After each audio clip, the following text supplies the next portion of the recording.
안녕하십니까? 이번 시간은 13장 실증 절차 구체적 항목별 감사 증거 수집입니다.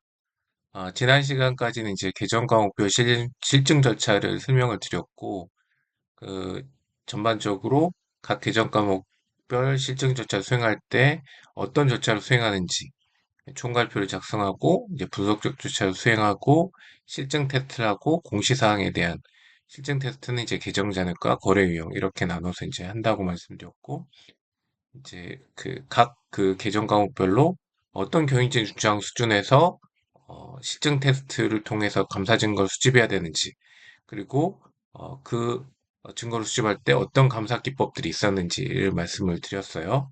그래서 그 경영진 주장 수준에서 합리적인 감사 증거 수집 방법들, 감사 기술들을 잘 연결시켜서 이제 이해를 해야 되고, 이제 13장이 이제 구체적 항목별 감사 증거 수집인데, 이게 이제 왜 별도의 챕터로 이제 떨어져 있느냐. 요거는 이제 12장과는 좀 다르다라는 거죠. 다르다라는 측면이 뭐 쉬워서 다른 건 아니고 이제 어려워서 이제 다른 거죠. 그래서 이제 그런 부분들 좀 어려운 부분 이제 감사하기 어렵고 좀 더 고민할 부분이 많은 이런 사항들이 있어서 13장에 이제 별도로 구체적 항목별 감사 증거 수집이라는 챕터를 만들어서 공부를 하도록 하고 있고 이제 그런 내용들을 하나하나 이제 따져보도록 하겠습니다. 이제 보시듯이 이제 소송과 배상 청구에 대한 실증 절차예요. 소송과 배상 청구에 대한 실증 절차고 어, 결국 이제 감사를 수행한다는 것은 이제 기업이 기업회계 기준에 따라 작성한 그런 재무제표, 그러니까 주석 공시를 포함한 그런 재무제표의 내용이 기업회계 기준에 따라 잘 작성되어 있는지를 보고 중요성을 관점에서 합리적 확신을 내세우는 거죠. 그러면 이 이제 소송과 배상 청구에 대해서 기업회계 기준은 어떤 것들을 요구하고 있는지를 알아야 되는 거죠. 이런 것들이 이제 그 기업회계 기준에서 요구하는 사항입니다. 기본적으로 회사의 소송과 배상 청구는 재무제표의 주석으로 이제 공시를 하는 거죠. 우발 사항으로. 그러니까 그런 그 우발 사항으로 공시하도록 하는 것은 재무제 그 소송과 그 배상 청구를 통해서 회사의 재산이 외부로 유출될 여지가 있기 때문에 그러한 사항들에 대한 그 금액적 규모라든지 현재 진행 사항을 알고 회사의 이해관계자들은 이제 그 판단을 해야겠죠. 뭐 투자금을 뺀다거나 아니면 그 내 채권을 회수한다거나 이런 여러 가지 활동에 대한 의사결정을 하는 그런 정보가 될 수 있다는 거죠. 그래서 그런 부분들을 기본적으로 재무제표 주석으로 공시하는데 그런 소송이나 배상 청구가 패소 가능성이 높고 그리고 합리적 추정할 수 있다. 이거는 기본적으로 이제 부채 인식 기준을 충족한다는 거죠. 그렇게 부채 인식기를 충족할 때는 재무제표 본문의 충당부채로 이제 계산하는 겁니다. 그래서 그 합리적인 수준의 그 금액을 이제 재무제표 본문에 이렇게 올리는 거죠. 그럼 당연히 비용이 들어가고 이제 이익이 줄어드는 이제 그런 부분이 되겠습니다. 이런 기업회계 기준의 요구가 있기 때문에 감사인은 어떻게 해야 돼요? 기업이 연루된 소송과 배상 청구는 재무제표에 중요한 영향을 미칠 수 있다. 당연하죠. 공시에도 주속 공시에도 영향을 미칠 수 있고 그리고 재무제표 본문인 이제 충당부채도 계산이 될 수 있으니까 그래서 재무제표 공시하거나 계산하도록 요구해야 되는 거죠. 그러니까 그런 내용이 누락돼 있으면 요구하는 거예요. 당연히 이제 제출받은 재무제표의 본문이나 주석에 그런 것들이 잘 포함이 돼 있다고 하면 오케이인 거죠. 근데 여기서 이제 중요한 건 완전성은 완전성. 물론 이제 정확성은 기본적으로 모든 재무제표 개정 과목의 본문 내용이나 주석 공시사항은 정확히 하죠.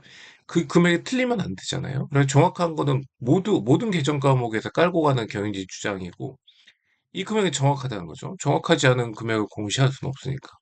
그래서 정확성은 이제 깔고 가는 건데 이제 부채나 자산이 각각 경영진 주장 수준에서 중요하게 생각하는 주장이 다르다고 했죠. 자산은 실제성. 왜냐하면 자산은 부풀릴 가능성이 높으니까 그게 진짜 다 발생한 거야? 실제 하는 거야. 이게 이제 가는 거고. 부채는 축소하는 경향이 가능하니까 그거 말고 또 없어? 이게 다야? 라는 거죠. 그래서 이것도 이제 소송고 배상 청구는 회사의 재원이 외부로 유출되는 거기 때문에 결국 이제 부채의 성격인 거죠. 그러니까 부채이기 때문에 회사는 누락하고 싶어, 숨기고 싶어. 그러니까 완전성을 이제 아, 초점을 맞춰서 감사 진행을 해야 되죠. 그럼 이제 소송과 배상 청구는 감사 절차 어떻게 하냐? 어, 되게 어렵다는 거죠. 아까 말씀드렸지만 그 계정과목별 그 실행 절차는 어쨌든 회사가 기본적으로 뭔가를 기록하고 있고 그 기록하는 것을 요약해서 회계사에게 이제 제출한다는 거죠. 근데 소송 내역도 물론 이제 정리해서 제출해 주긴 하는데 그게 증적이 그러니까 그 기록했던 것들이 뭔가 시스템적으로 어, 디폴트로 막 이렇게 기록되어야 되는 것들이 아니에요. 그러니까 소송이 걸렸다 그러면 변호사 찾아가서 이제 소송을 하거나 이제 뭐 그 어떤 소송 관련된 서류가 전달되거나 이제 그게 다고 그걸 어디에 기록을 꼭 해야 되는 디폴트로 해야 되는 것들이 아니기 때문에 기록을 누락시킬 수도 있는 거죠. 왜냐하면 기본적으로 이제 어떤 실물에 이동하고 뭐 현금에 이동하고 관계가 없다 보니까 그런 것들이 회사의 어떤 그 회계 그 기록 시스템과 그 주변의 시스템에 기록이 되는 그런 디폴트한 어, 시스템 체계가 없어요. 그래서 아까 말씀드린 완전성, 이게 누락의 가능성이 있기 때문에 굉장히 이제 까다로운 거죠. 그래서 보면은 감사 절차를 보면은 이제 기업과 그 환경을 이해하는 절차 일부로 수행된 위험평가 절차에서 입수되는 거고. 그러니까 위험평가 절차를 계속 수행한다는 거. 이거는 뭐라고 해서 구글링이라고 있죠, 구글링. 그러니까 그 결국 이제 뭐 전년도 재무제표를 통한 분석적 절차를 하고, 그리고 이제 구글링을 통해서 이 기업과 관련된 여러 가지 뭐 뉴스들이나 뭐 이런 뭐 산업의 정보 이런 것들을 막 확인하는 과정에서 뭔가 그 회사가 큰 소송에 그 휘말려 있다라든지 배상 청구가 들어와 있다는 이런 뉴스가 있을 수 있다는 거죠. 그러니까 그런 그 위험 평가 절차에서 어, 회사의 위험을 그러니까 어쨌든 중요한 왜곡표 시험을 찾기 위해서 우리가 이제 노력하는 거고 중요한 왜곡표 시험을 찾기 위해서 위험 평가를 할 때 그러니까 어디가 문제인지 확 그 위험을 찾고 거기에 대한 대응이 이제 감사라고 있잖아요. 그러니까 그 위험을 찾는 여러 가지 과정들 기업, 산업, 경영진, 여러 가지 이제 그 내용들을 파악하는 중에, 소송이 있어. 이제 그렇게 될 수 있죠. 그러면 그런 입수된 정보가 있으면 그걸 소송과 배상 청구에 대한 감사 절차에 끼워 넣어서 활용을 하는 거죠. 그리고 경영진이나, 왜냐하면 경영진이, 최고 의사결정 기구이니까 경영진은 소송과 배상 청구에 대해서 누락 없이 알 거잖아요. 왜냐하면 회사의 어떤 그 위험을 가져다 주는 그런 이벤트니까. 근데 경영진에 물어보는 거죠. 소송 걸린 거 없어요? 이제 이렇게 물어보는 거죠. 그리고 해당되는 경우 내부 법률 고문 등 기업 내부의 다른 의지가 해당되는 경우라는 게 없는 경우도 있으니까 사내 변호사가 꼭 있는 것도 아니고 법률 고문이 꼭 있는 것도 아니니까 있다고 하면 물어보는 거죠. 왜냐하면 어떤 소송 사건이 걸렸을 때는 뭐 사내 변호사나 외부 법률 고문에게 이제 물어볼 테니까 너무 당연한 그런 프로세스이니까 그 분들에게 잘 알고 있을 분들에게 질문을 한다는 거죠. 그리고 지배기구 회의록, 뭐 기업과 외부 법률고문과 왕복문서, 이게 이제 외부 법률고문이죠. 그러니까 그런 이제 그 커레스한 그런 내용들을 확인한다는 거죠. 그리고 이제 회계 기록으로는 이제 법률 비용 계정을 검토하는 거예요. 뭐 그래서 그 수수료, 지급 수수료 계정 과목을 쭉 훑어보면서 이제 적요를 보는 거죠. 그러니까 회계 처리할 때는 항상 차변 얼마, 대변 얼마를 쓰는데 여기에 이제 그 법률 자문을 통해서 이제 법률 수수료가 나가면 그러니까 소송이 이렇게 걸려오면 변호사 찾아가서 이제 상담을 받겠죠. 그러면 수수료 받을 거고 그럼 수수료가 계상이 될 거고 또는 이제 소송을 이제 맡아준다고 하면 그 뭐 착수금 중도금이 나갈 거잖아요. 그런 것들이 다 돈이 나가는 거는 지급 수수료 계상이 될 거잖아요. 그럼 지급 수수료를 계상하면 이제 차변 지급 수수료 뭐 500만 원, 대변 현금 500만 원 이런 식으로 해서 나가는데 조교에 쓴단 말이죠. 저게 뭐라고 쓰냐면 뭐 무슨 소송 사건을 대응하기 위해서 어느 뭐 법무법인에 이제 계약을 하고 뭐 착석물 지급 뭐 이런 식으로 쓴단 말이죠. 그러니까 그런 그 지급 수수료에 혹시 그런 소송 사건과 관련된 조교의 내용이 있는지 쭉 훑어보는 겁니다. 그러니까 그 어떤 그 추가적인 그 정보가 지급 수수료 안에 있는지 소송을 찾을 수 있는 그런 실마리가 그 안에 있는지를 이제 확인하는 겁니다. 결국 이제 그런 그 실마리를 찾을 수 있는 개정 과목들이 무엇이냐를 이제 생각을 하고 그 개정 과목을 이제 찾아보라는 거죠. 그리고 이제 이거는 이제 직접 커뮤니케이션, 이거는 왕복문서, 회사와 왕복문서를 검토할 수도 있고 직접 커뮤니케이션 할 수 있습니다. 그리고 경영진 및 지배기구로부터 서면지수 제공하도록. 그러니까 이게 이제 뭐 뒤에 이제 그 배울 텐데 결국 최종적으로는 서면지수를 받아요. 그러니까 내가 경영진에게 이것 말고도 쭉 질문을 했겠죠. 그리고 지배기구하고도 계속 커뮤니케이션 했겠죠. 그러면 감사에서 중요한 왜곡표 시험이 있는 지점들을 계속 물어봤을 거예요. 뭐 특수관계자가 이게 다냐, 뭐 실제로 매출이 일어난 게 지금 이런 그 케이스에서 우리한테 준 계약서가 이게 전부가 다냐 이렇게 계속 물어봤을 거란 말이죠.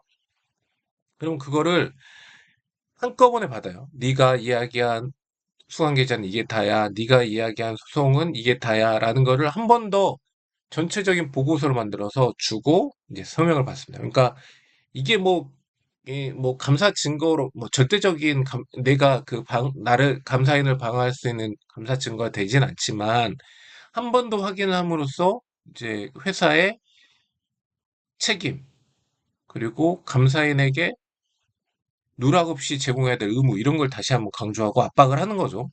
그래서 이제 그런 서면 지수를 포함하는 겁니다. 이렇게 하는 건 왜예요? 개정 과목 감사와 다르게 감사 증거를 입수하기 매우 어려운 거죠. 어떤 주장에 대해서 완전성에 대해서. 그리고 뭐 정확성은 또 이제 어떤 추정, 그 뭐 소송 금액의 추정 부분에 대해서 또 어려운 부분이니까. 이런 부분에 대해서 이제 어려운 감사 절차이기 때문에 이제 이렇게 여러 가지 방법을 써서 감, 실제 소송이 또는 배상 초가 있을 만한 상황이 누락되어 있지 않은지를 이제 찾아내는 겁니다. 이런 절차를 다 수행했음에도 없어. 그러니까 감사가 이제 어려운 게 그 감사의 고유한 게도 말씀드렸잖아요.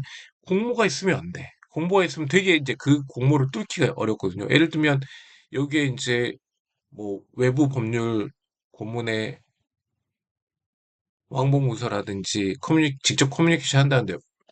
그 법률 고문이 회사 경영주가 짰어. 감사인에게 말하지는 맙시다. 이렇게 짰단 말이죠.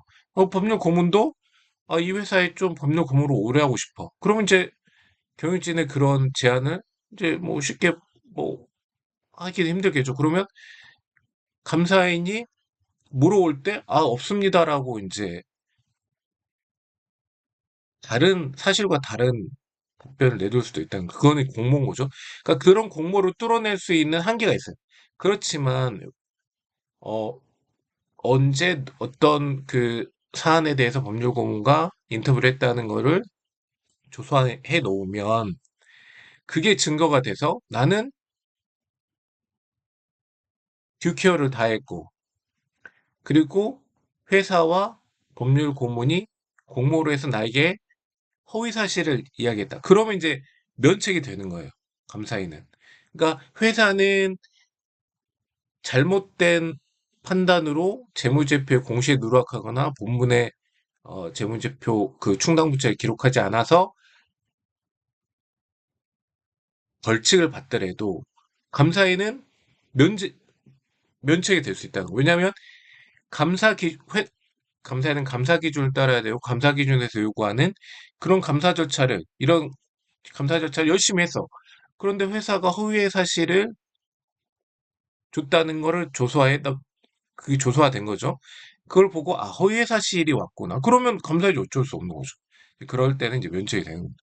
그러니까 결국 감사인은 그, 어, 그 개정 과목이나 여러 가지 우발 사항에 대한 감사 절차를 충분히 수행했는지 감사 기준이 요구하는 것처럼 그런 사항을 이제 보도록 합니다. 그러니까 만약에 이제 쉽게 구글링을 하기만 해도 되는 사항인데 그걸 안 했다. 그럼 이제 문제가 생기기 일 수 있겠죠.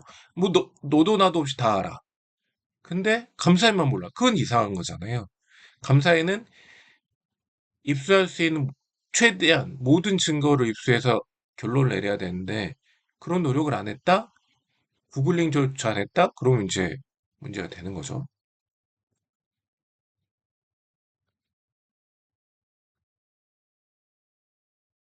그 외부 법률 고문과의 직접적 커뮤니케이션. 이거는 이제 해당되었을 때요. 그러니까 회사가 외부 법률 고문이 있고 그 외부 법률 고문이 회사와의 계약에 따라서 어떠한 그 법률 사건이 오면 좀 이야기할 수 있는 그런 상황이 되면은 직접적인 커뮤니케이션, 감사인과 직접적인 커뮤니케이션이 이제 될 수도 있다는 거죠. 그러면 그런 소송과 배상 추구가 있는지 완전사인 거죠. 그리고 추정이 만약에 이제 재무제표 본문에 올라와 있다면 그런 금액이 맞는지 그 금액 정도가 지금 소송으로 우리가 어, 지급해야 되는 금액이 맞는지 아니면 더 큰 금액인지 이런 것들을 하는 거죠. 그래서 커뮤니케이션 절차는 변호사조에 있습니다. 변호사. 우리가 이제 조회서가 이제 몇 가지가 나왔었어요. 뭐 있었죠? 은행 조회서. 그러니까 현금, 그냥 금융자산, 금융기관에 있는 금융자산이나 차입금 등을 이제 확인할 때는 은행 조회서를 보여줘. 금융기관에 보이는 조회서. 그리고 다음한 건 뭐예요? 채권채무 조회서. 매출 채권이나 매입 채무는 클라이언트, 벤더가 있어요. 그러니까 그 클라이언트나 벤더에게 직접 물어보면 돼. 지금 회사가 너희한테 지금 받을 금액이 뭐 10억이라는데 또 너희한테 받을 금액 5억이라는데 맞아? 그리고 이제 보내는 거죠. 그거는 샘플링을 통해서 이제 체계적인 샘플링하는 방법은 또 배울 텐데 그 체계적인 샘플링을 통해서 보낸단 말이죠. 근데 매출 채권은 실제성이고 매입 채무는 완전성이에요. 중요하게 생각해야 되는 게 그러니까 이제 샘플링을 할 때 좀 그 바라보는 게 다르다.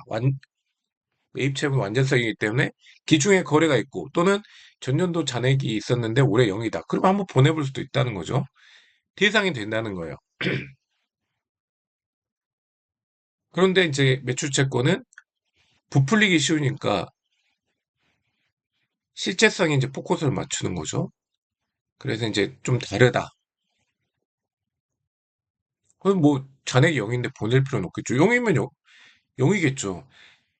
물론 이제 그 너무 이익이 많아. 그래서 이익을 줄이고 싶어. 그럴 수 있지만 이제 그럴 경우는 그게 이제 중요한 애국 표시 여음이 되겠죠. 그런 경우는 드물다.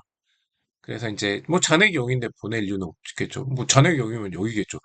자산은 더 많아지기를 원하는데 자산 0이라고 이야기를 하기는 매우 이제 이례적인 상황이다라고 보시면 되겠습니다. 그리고 재고 자산 어때요? 재고 자산은 내가 감사인이 실사를 하러 다닐 수 있는 로케이션이 있는데 그렇지 않은 로케이션이 있을 수 있다고 했죠. 이제 뭐 인도네시아에 클라이언트가 있고 클라이언트가 제조하는 공장에 창고 하나를 만들어서 거기다 갖다 놔라. 그럼 내가 필요할 때마다 불출해서 쓰겠다라고 하면 그 창고에서 나가기 전까지는 매출이 일어나지 않는 거예요. 그러니까 의무가 수행이 됐다고 보지 않는 거죠. 그래 그 창고에 있는 재고는 인도네시아에 있지만 우리 재고란 말이에요. 그럼 그 재고를 세기 위해서 감사히 날아가야 되느냐? 이제 고민을 한다는 거죠. 굉장히 금액적으로 중요하게 커. 그리고 조회수를 보내서 회신받게는 그 회사가, 그 클라이언트가 왠지 이상해. 그럼 날아가야죠. 근데 그 클라이언트가 굉장히 뭐 잘 알려지고 그 주소도 맞아. 그러면 이제 보내보는 거죠. 타처 보관 재고 자산 조회서를. 그러니까 니네가 가지고 있는 게 그거 아니야? 라고 이제 보내보는 거죠. 그래서 이제 그런 조회서가 있고 이제 여기서는 변호사 조회서입니다. 소송과 관련돼서 이제 법률 고문이 있기 때문에 보내보는 거죠. 네가 알고 있는 소송 사건이 있어? 있으면 지금 얼마로 지금 그 추정이 돼? 이제 배상해야 될 게? 뭐 이런 식으로 물어볼 수 있다는 거죠. 항상 조회선 직접 작성해야 돼. 회사가 작성, 맞죠. 그죠. 그 조회서는 회사가 보내준 명세서를 가지고 이제 직접 이제 감사인이 이렇게 다 작성을 합니다. 그래서 감사인이 직접 작성을 하고 감사인이 직접 보내고 감사인이 직접 받아야 돼요. 그러니까 그런 과정 중에서 회사가 뭔가 회사의 의도에 맞게 수정할 그런 행위가 들어오게 해서는 안 된다는 거죠. 직접 작성해서 직접 보내고 직접 수령하고. 그러니까 대신 뭐 예를 들면 회사 담당자에게 그 변호사 조회서 뭐 좀 보내서 받아봐 주세요. 이렇게 하면 어떤 내용을 보내서 오는지 모르기 때문에 그렇게 하면 안 된다는 거죠. 직접 하라는 겁니다. 그러니까 직접 커뮤니케이션 하고.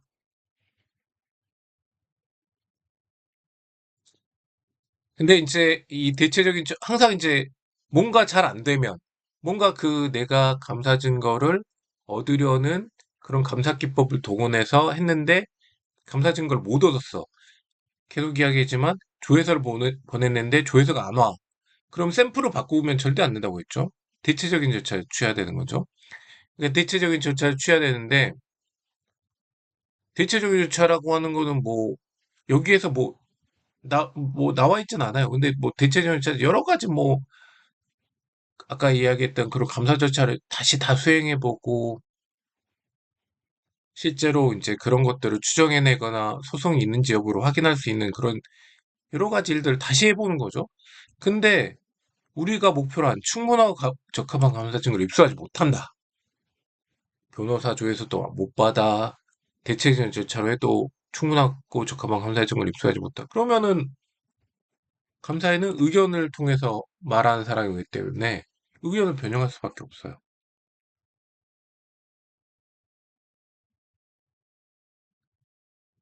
그래서 감사인은 이제 포괄적인 지시를 할 수도 있고 이제 세부 질의를 할 수도 있다. 뭐 이렇습니다.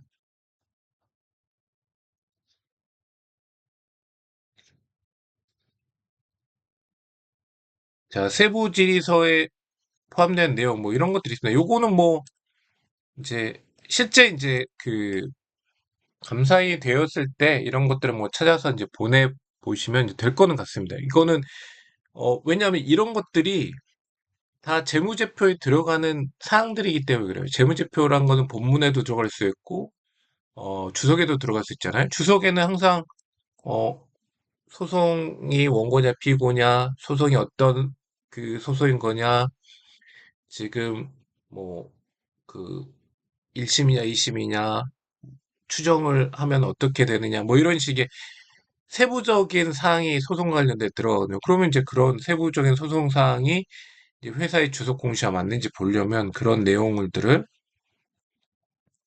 이제 확인하는 그런 내용들을 이제 물어보는 거죠. 내가 회사가 제시한 그런 주소 공시사항과 맞는지를 확인해야 되죠. 그럼 확인하는 것들은 이제 그런 조회서로 음, 이제 보내는 거죠. 그럼 뭐 만날 필요가 있다고 판단할 수 있겠다. 뭐 그렇겠죠. 만나야 될 정도로 중요할 수도 있다. 경영진의 동의가 요구된다. 왜냐하면 항상 그 이제 어떤 그 감사의 방법은 그러니까 경영진이 다 결국은 동의를 해야 되는 거예요. 그러니까 회사의 정보, 그 회사와 관계된 사람들의 일로부터 이제 그 감사증을 모으는 거잖아요. 그러니까 기본적으로는 회사가 동의를 해줘야 되는 거예요. 회사가 금융거래 조회서를 보낼 때도 회사가 동의를 해줘야 되는 거고 이게 그 금융거래 조회서를 보내는 저희 같으면 한길에게 법원이 우리가 선임한 감사인이 맞아. 그러니까 그 감사인에게 우리의 금융거래 사실을 다 알려줘. 이렇게 동의를 한단 말이에요. 안 그러면 내가 뭐 특정 회사에 그냥 막 보내서 특정 회사가 이렇게 거래하고 있는 은행에 막 보내서 그냥 권한 없이 받을 수는 없잖아요. 그러니까 그렇게 기본적으로 감사라는 것은 채권 채무조에서 마찬가지고 회사가 동의를 해줘야 돼. 회사의 직인이 찍혀야 되고 회사의 대표가 동의했다는 내용이 들어갑니다. 그러니까 그렇게 조에서도 동의를 받아서 보내고 변호사조에서 마찬가지인 거죠. 커뮤니케이션 일자.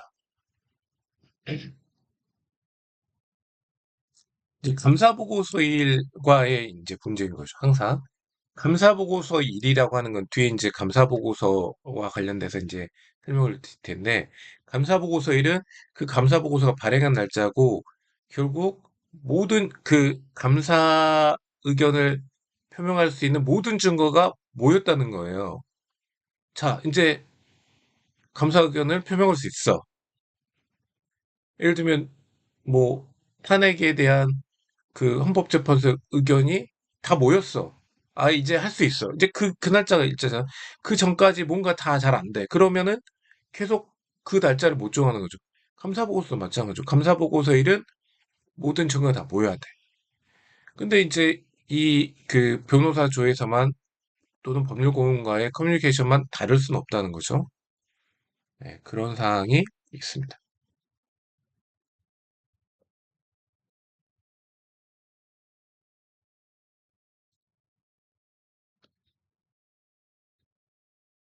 자, 부의부채에 대한 감사 절차 요약. 요거는 이제 매입 채무, 뭐 차액금, 우발 채무 이런 것들 이제 이죠. 그러니까 계상이 되면 명세서가 나오고 그러니까 계상이 됐다는 건 재무제표 본문에 매입 채무가 있다. 그럼 매입 채무가 회계 기록, 차변 대변 거래 붕괴로부터 계정별원장, 총계정원장, 시산표를 통해서 재무제표로 왔을 거잖아. 그러면 그 매입 채무의 잔액을 구성하는 거래처별 잔액이 다 있을 거고, 그거는 당연히 이제 그 샘플링해서 보내고, 부채는 이제 완전성 중심으로 이제 잔액 영여도 기준 거래가 있었던데 잔액 영여도 보내고, 정기의 금액이 컸는데 올해 이제 잔액이 적으면 보내보기도 하고, 이제 그런 거잖아요. 그런 내용이 여기 있는 겁니다. 부의 부채라는 것은 장부에 없는 부채인 거예요. 그러니까 장부에 기록을 하지 않은 부채. 이거 완전세인 거죠, 완전서. 이게 다야? 이거 말고 빠진 건 없어? 라고 물어보는 겁니다. 그러니까 매입 채무, 차입금, 우발 부채는 다 부채예요. 그러니까 부채의 속성은 빼먹고 싶어, 축소하고 싶어. 그러니까 빼먹을 수 있는 위험이 중요한 위험인 거죠. 그런 것들에 대해서 절차를 취해야 된다는 거죠. 주된 거래 채무에도 불구하고 재무제표 현재 시점에 잔액이 없거나 거의 없는 경우 이것도 이제 외부조를 수행하는 거죠. 제가 말씀드렸지만 채권은 실제성이 중요하고 왜냐하면 부풀릴 가능성이 없으니까 그러니까 잔액이 0이어도 뭐 보낼 이유는 없지만 매입 채무는 잔액이 0이어도 보내본다. 그리고 이제 서브시퀀 테스트를 하는 거예요. 서브시퀀 테스트는 뭐냐면 이제 부채를 누락시켜요. 부채를 누락시키고 부채를 누락시켰지만 갚아야 될 의무가 있잖아요. 회사는. 그리고 돈은 나가요. 돈은 나가. 그러면 돈이 나가려면 어떻게 해야 돼요? 자, 감사인이 12월 31일을 기준으로 그 이전 거래만 이제 본다라고 치면 어떻게 되겠어요? 1월 1일에 거래를 기록해요. 매입 채무면 원재료 차변 10억, 대변 매입 채무 10억 해서 매입 채무 10억을 차변으로 하고 현금 10억을 대변으로 해서 내보내죠. 1월 1일 날. 그러니까 거래처에는 며칠만 참아주세요. 라고 하고 그 거래를 1월 1일에 하는 거죠. 1월 1일에 현금을 내보내는 겁니다. 그러면 실제로는 그 원재료가 이미 12월 31일 이전에 들어와 가지고 수량을 늘리는 방법으로 이용이 될 수도 있다는 거. 결국 이제 이익을 늘리는 그런 케이스가 됐었을 거고 이제 그런 어, 지급일을 약간 늦춤으로써 그러니까 약간 늦췄는데 1년이 지나는 거죠. 그런 방법을 할 수 있기 때문에 서브시컨 테스트. 그러니까 감사를 수행하는 그 일자에까지, 그러니까 그 일자라는 게 조금 그렇지만, 그러니까 감사를 수행하는 그 당시에까지의 지출 내역. 그러니까 24년 12월 31일까지의 거래가 감사의 대상이지만, 현금의 지출은 그 이후에 지출된 것도 한번 훑어봐라는 거죠. 훑어보면서 고액의 금액이 나가. 근데 25년도에 비용이 잡히고 지출이 됐단 말이죠. 그러면 이게 실제로 그때 들어왔던 또 그때 지출했던 의무가 맞는지를 보는 겁니다. 이거 24년도 거 아니었어? 이렇게 보는 거죠. 그래서 그렇게 이제 재무제표 직후에 이제 이런 실제 거래 증빙들을 보면서 이게 거래 명세서라고 하는 것은 뭐 커피 여러분들 이제 뭐 마시면 영수증이 나오잖아요. 거기에 보면 뭐 일자도 찍히고 뭐 내가 그 아메리카노 뭐 몇 잔 시켰는지 그런 것들이 다 나오잖아요. 금액도 나오고. 그게 거래 명세서. 그러니까 날짜가 찍힌다 이거 날짜. 그러니까 그 거래 명세서의 날짜가 24년도 12월 30일 이전이었는데 지금 25년도에 처리하려고 하는 건 아닌지 이런 것들을 다 보라는 겁니다. 결국 기간기소, 컷오프가 중요한 거. 그러니까 약간의 이제 어, 거래 기록을 실제 그 거래의 흐름과 다르게 이제 그 기록함으로써 이익을 조정하는 그런 부분들이 있다는 거죠. 그리고 차입금은 네, 이자 비용과 차입금의 상관관계 보세요. 이런 걸 하는 거죠. 제가 계속 말씀드렸지만 복식부기가 굉장히 체계적이고 오류가 없도록 하는 어, 방법인데 치명적인 게 있지도 않은 거래를 회계 처리를 통해서 매우 회사에게 좋은 재무제표를 만들어 준다. 예를 들면 계속 말했죠. 차입금을 차입해 놓고 이자 비용을 대비해 넣는다. 그러면 차입금 줄어, 이자 비용 줄어. 엄청난 거죠. 그러니까 결국 여러 가지 이제 분석을 한다라는 거죠. 그래서 이제 이자 비용과 차입금이 결국 이제 어딘가에 이제 뭐 치고받고 하더라도 어딘가에 논리적으로 합리적인 설명이 안 되는 부분들이 분명히 있을 거다. 그러니까 그것들을 상호 이제 대조해 보는 거죠. 대지시키는 겁니다. 이제. 이자 비용과 차입금은 차입금이 커지면 이자 비용이 커져. 근데 이자율이 있기 때문에 어느 수준으로 이자 비용이 생겨야 되는데 이자율이 줄어 있어. 또는 이자 비용이 많은데 차입금이 없어. 뭐 이런 식이 되는 거죠. 그래서 그런 것들을 확인하고 제가 그 오스테 임플란트에 이제 일정 기간 동안에 자금을 외부로 유출시켜서 다시 넣었을 때 그 기중에 비었던 금액을 찾지 못했던 감사인 과연 괜찮은 거냐라고 했을 때 이것도 금융기관의 그 전체 금융자산과 이자 수익 간의 오버롤 테스트를 수행해서 이 정도의 이자 수익이 있으면 안 되는데 더 많아야 되는데 라고 이야기를 할 수 있었을 때는 분석적 조차 그런 거라고 그랬죠. 합리적으로 설명이 안 돼. 그러면 어떻게 돼요? 계속 말씀드렸지만 감사 조차의 성격 범위 시기를 넓혀야 돼요. 그러니까 범위를 넓혀야 된다고요. 그러니까 범위를 넓히는 거는 결국 금융자산을 2024년 12월 31일 잔액으로만 보는 게 아니고 기준이는 어떻게 됐어? 이렇게 범위를 넓혀가는 거죠. 그게 이제 시기일 수도 있고 그래서 이제 그런 성격 범위 시기를 이제 넓혀가는 그런 과정이 있고 그런 위험을 파악하는 것은 분석적 조차고 분석적 조차가 분석적 조차는 합리적으로 설명이 되는 거냐?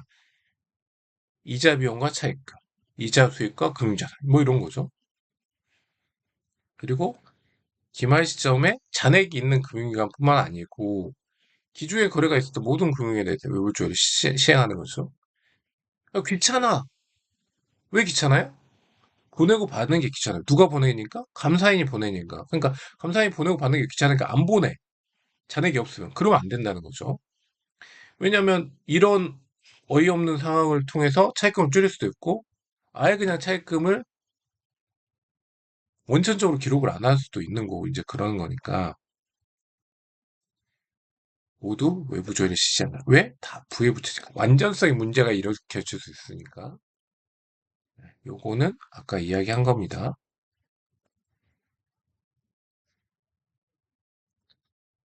자, 공정가치 등 회계추정치. 왜 또 나왔어요? 제가 매출체권에서도 이제 설명을 드렸고. 네, 그런데 어렵다네, 공정가치. 회계추정치. 에스티메이션이요. 그러니까 에스티메이트를 해야 돼요. 그러니까 추정을 해내야 돼. 그냥 뭐 활성화된 활성화된 시장에서 거래가 되면 그게 공정가치잖아요? 그건 너무나 관측하기가 쉬워. 쭉 그 거래소의 그 조회해보면 다 나와. 근데 그런 것들이 너무 쉬운 거죠. 근데 정확하게 측정될 수 없는 거, 정확하게 매저먼트가 되지 않는 것들은 추정만 가능성. 대선 충당금. 그러니까 그 매출 채권이 실제 얼마로 회수될지는 모르는 거죠. 모른다는 게 전혀 안 들어온다는 게 아니고 일부 거래처에서는 못 받을 수 있는 가능성이 있다는 거예요. 재고자산이 진부와도 마찬가지고 그 재고자산이 지금 취득 원가 그러니까 이제 뭐 제조 경부가에 다 들어간 거 또는 구입 원가에 운반비까지 다 들어간 그 원가 또는 판매비까지 해서 팔릴 수 있을 거냐 모른다는 거죠. 갑자기 경기 상황이 안 좋아. 갑자기 새로운 다른 경쟁 재고가 만들어졌어. 상품이. 그러면은 우리 게 안 팔려. 그러면은 원가 이하로라도 팔려야 되겠죠. 그게 진보예요. 땡 처리를 해야 된다는 거예요. 판매보증금 모든 게 이제 워런트가 있죠. 물건을 팔면 언제까지 가져오세요. 무료로 고쳐줄게요. 그러면 내가 판매한 게 얼마나 하자가 있어 돌아올지 몰라. 이런 것들이죠. 감가상각법인 자산 내용 이것도 몰라요. 그러니까 기계장치 샀어. 뭐 20년으로 이제 추정을 한단 말이에요. 근데 열심히 잘 관리를 해서 뭐 30년 쓸 수 있고 아니면 잘 관리 못해서 10년에 끝날 수 있고 이런 거죠. 이런 것들입니다. 이런 거. 자, 이런 것들 어려워. 어려우면 어떻게 해야 되느냐? 이런 프로세스라는 겁니다. 그러니까 이게 사실 뭐 별도의 어떤 절차라기보다는 그러니까 위험을 잘 평가하고 이제 이 스텝을 제가 계속 여러 곳에서 이야기했지만 결국 하나의 그 부분은 위험을 중요한 외국표 시 우리는 중요한 외국표 시험을 타겟으로 하니까 중요한 외국표 시험을 찾고 뭐 재고자산 진부화가 그런 건지 대손 충당금이 그런 건지 아니면 워런트가 그런 건지 찾아. 그럼 찾고 어떻게 대응을 해야 되는지 성격 범위 시기를 결정해. 이런 것들인 거죠.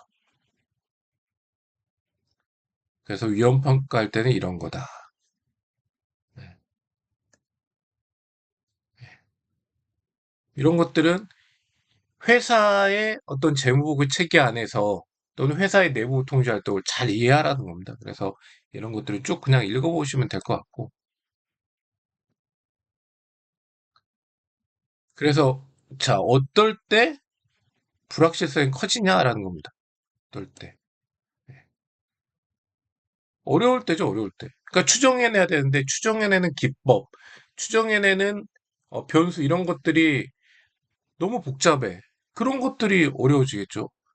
그러니까 되게 어려운 그 수학 문제들이다. 그러면 풀기 어려운 거죠. 그 어려운 수학 문제에 해당하는 게 뭐냐? 판단에 의존된 능력. 거의 다 판단이야. 그러니까 외부로부터 객관적인 증거를 찾아다가 조합해서 추정해내는 게 아니고 오로지 내 머리로, 뇌피셜로 해야 돼. 그건 어려운 거죠. 불확실하다는 거죠. 민감한 정도. 일, 약간 0.5%만 바꿔도 엄청나게 급액적 효과가 많아져. 여기 민감한 정도죠. 그러니까 내가 생각을 조금만 달리하면 엄청나게 그 효과가 커져. 그러면 굉장히 주의를 기울여야 되잖아요. 꼼꼼하게 봐야 된다는 거죠.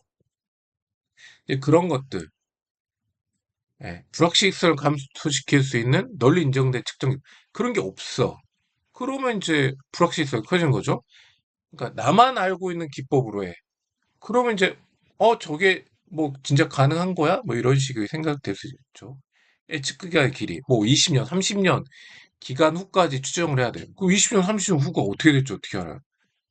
아무도 알 수가 없죠. 신뢰할 센 데이터 이용은. 그러니까 이런 것들이 추정의 불확실성에 영향을 주는 거. 그러니까 이렇게 이제 중요 왜곡 표시염을 평가할 때 요게 이제 점점 뭘 높여요? 눈이 쌓이듯이 중요한 왜곡 표시염이 높아진다. 그럼 여기에 검사의 성격 범위 시기를 조정해서 엄청난 감사 리소스를 투입을 해야 되죠. 그러니까 그런 것들을 고려를 해야 된다. 그러니까 이제 뭐 추정, 공정가치의 추정에서는 어떤 것들을 좀 봐가지고 위험이 커지는지 봐야 된다. 그 전산기법도 마찬가지지만 전산 자료가 어떤 위험이 있다. 이 위험을 파악하는 게 굉장히 중요한 거예요. 그러니까 위험을 파악하면 어디에 위험이 있고 그 위험이 어떤 경영진 주장에 영향을 미치고 그런 경영진 주장 위험을 우리가 대응하려면 어떤 감사 기법으로 성격 범위 시기를 결정해야 되는지 그런 것들을 이제 대응하는 거죠.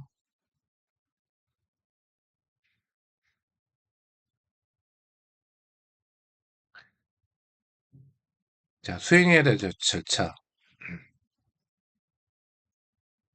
이런 것들을 보라는 겁니다. 이런 것들은 결국 이제 계속 이야기했던 것처럼 그 이제 최종적으로는 재무제표 법무이나 주석공시에 올라올 텐데 그런 것들이 거꾸로 가는 과정, 그 거꾸로 이렇게 쭉 그 흘러왔던 과정을 보면 돼요.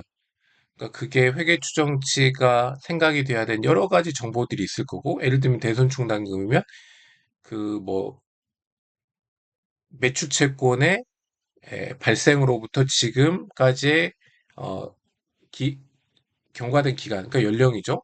그 연령, 그 연령의 정보들이 잘 들어와 있는지, 그리고 그 회사에 대한 부도 여부가 다 그 홈택스에 그 조회해 보면 폐업인지 뭐 지금 중지에 대해 있는지 여러 가지 정보들이 나오는데 그런 것들이 잘 모여져 있는지 그런 정보들이 일차적으로 잘 모여져 있는지 보고 그리고 그런 정보들을 가지고 추정해낼 때 계산하는 기법 그런 것들이 합리적인지 봐야 되겠죠. 네, 합리적인지 봐야 되고 그런 것들이 이제 결국 계산해내서 금액을 매저먼트 하는데 그 금액이 내가 생각하는 감사인이 생각하는 것과 어느 정도 차이가 있는지를 봐야 되는 거죠. 결국 추정치라고 하는 것은 정답이 있는 게 아니에요. 왜냐? 불확실하기 때문에. 불확실성이 원래 그 성격이야. 그러니까 그 금액이 아니란 말이죠. 그래서 경영진이 추정해낸 금액과 내가 추정해낸 금액이 딱 떨어질 수도 있지만 딱 떨어지지 않는 경우가 많겠죠. 그럼 그 범위가 내가 수용할 수 있는 범위인지를 봐야 된다는 거예요. 그래서 뭐 점추정치, 범위추정치, 그러니까 이런 정도의 어, 범위 안에 들어오면 돼. 또는 이 정도 추정치에 들어오면 돼. 뭐 이런 것들이죠. 그러니까 결국 이제 그런 추정치들을 만들어내서 이제 비교해 본다.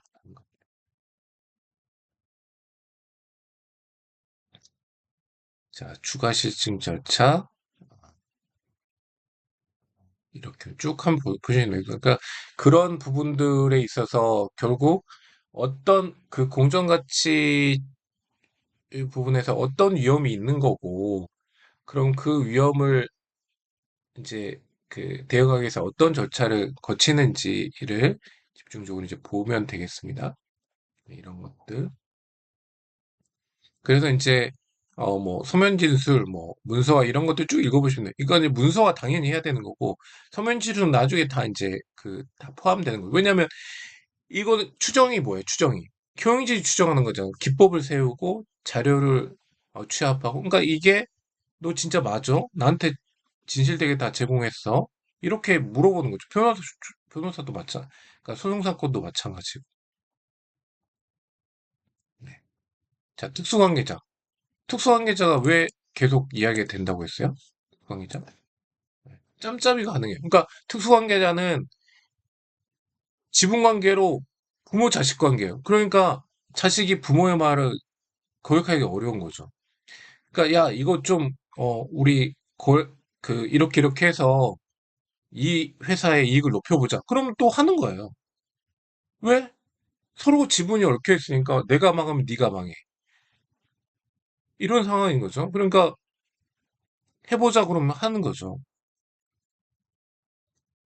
그래서 중요회복 표시는 더 높을 수 있다. 우리가 찾고자 하는 게 뭐야? 중요회복 표시. 그러니까 중요회복 표시하면 누구한테 높을 수 있어요? 특수관계자 거래에서. 왜? 짬짬이 가능하니까. 야, 이거 거래가 없지만, 거래가 없다는 게 뭐예요? 실물이 이동하지 않았지만, 야, 장부상으로만 우리 서로 거래가 있다고 맞춰보자. 또는 내가 이익을 더 많이 만들어줄게. 물론 이제 이게 세법상 문제가 될 수 있지만, 어, 장기간적으로는 이제 이익을 만들어내고 싶은 생각이 드는 거죠. 그래서 중요액 표시 더 높을 수 있는 이유. 그러니까 왜 여기가 중요액 표시냐. 제가 이제 계속 설명했지만, 뭐, 거래 복잡도 종류 중. 그러니까 수관계자는 얼마든지 거래 복잡하게 해서 숨겨버릴 수도 있다라는 거죠. 정보 시스템이 더 효과적이지 못할 수 있다. 이제 뭐, 정보 시스템을 통한 그런 거래가, 어, 뭐 일반적이지 않을 수도 있고, 그걸 우회할 수도 있다는 거죠. 정상적인 시장 조건에 실행되지 않을 수 있다. 대가의 교환 없이 수행될 때. 그러니까 그냥 뭐 실물 거래 없이 그냥 문서만 왔다 갔다 할 수도 있다는 거죠. 그러니까 왜냐하면 짬짬이가 가능하니까 우리 다 주고 이런 상황이 될 수 있으니까 그런 거예요.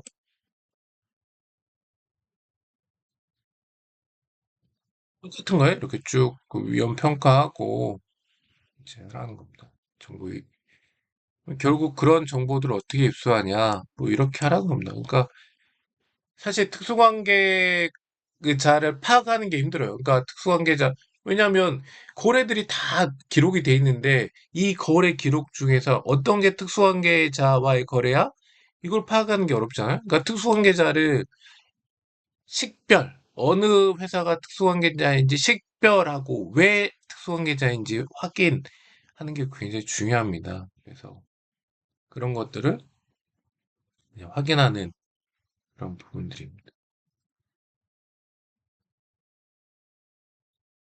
요렇게 쭉 읽어보시면 되겠어요. 그러니까 우리는 중요한 왜곡 위험을 파악하는 거니까 그런 중요한 왜곡 표시 위험을 어떻게 파악하는지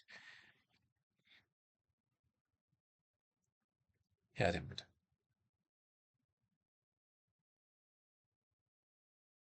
쭉 보시면 되겠습니다.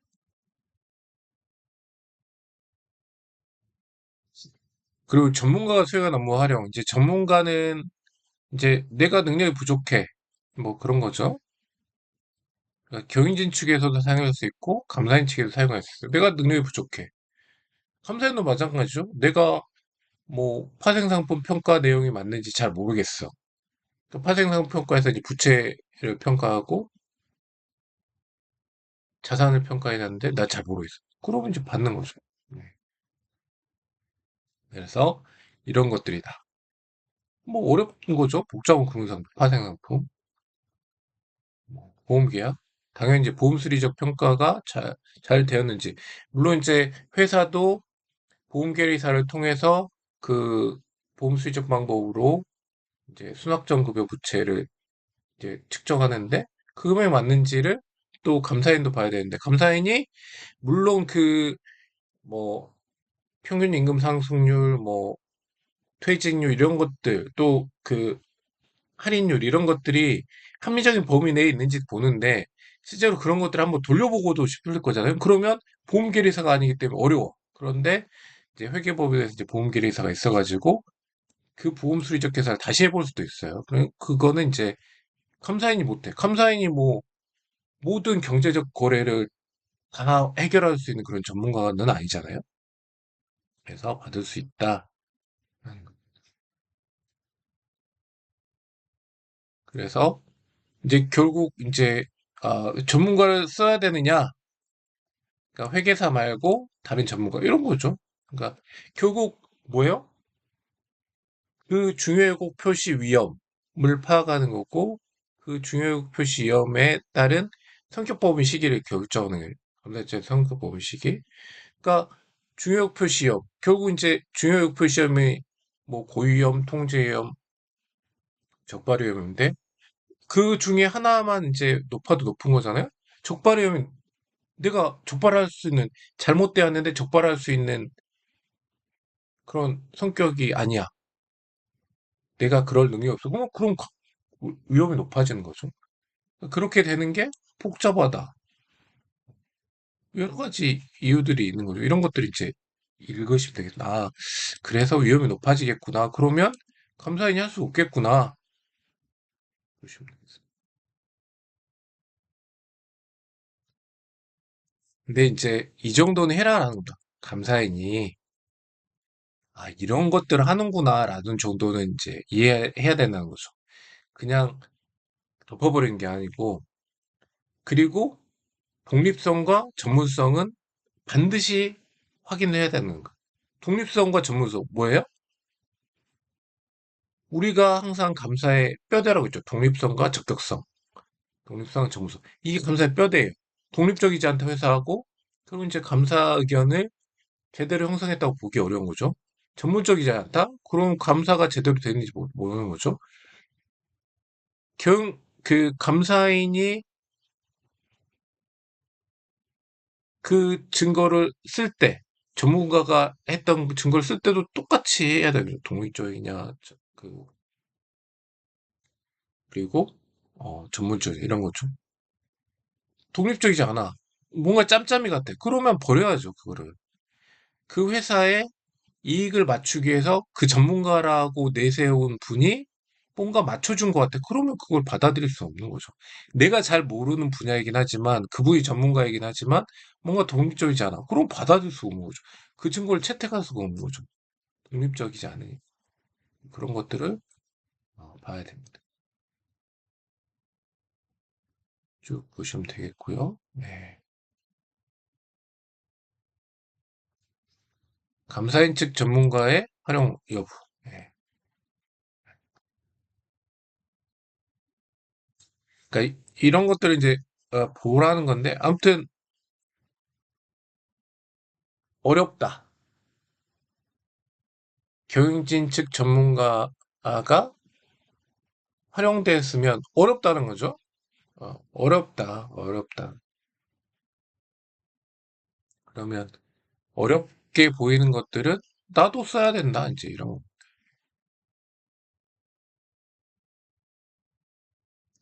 그래서 전문가 활용과 관련된 감사 절차 성격 범위 시기. 예. 항상 성격 범위 시기 뭐 이런 거죠. 높을수록 높을수록 예. 없을수록 그러니까 없다 지식이 없다는 게 감사율이 높은 거죠. 예.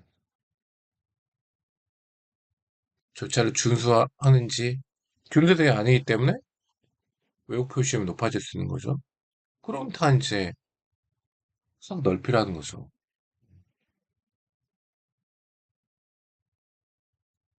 네.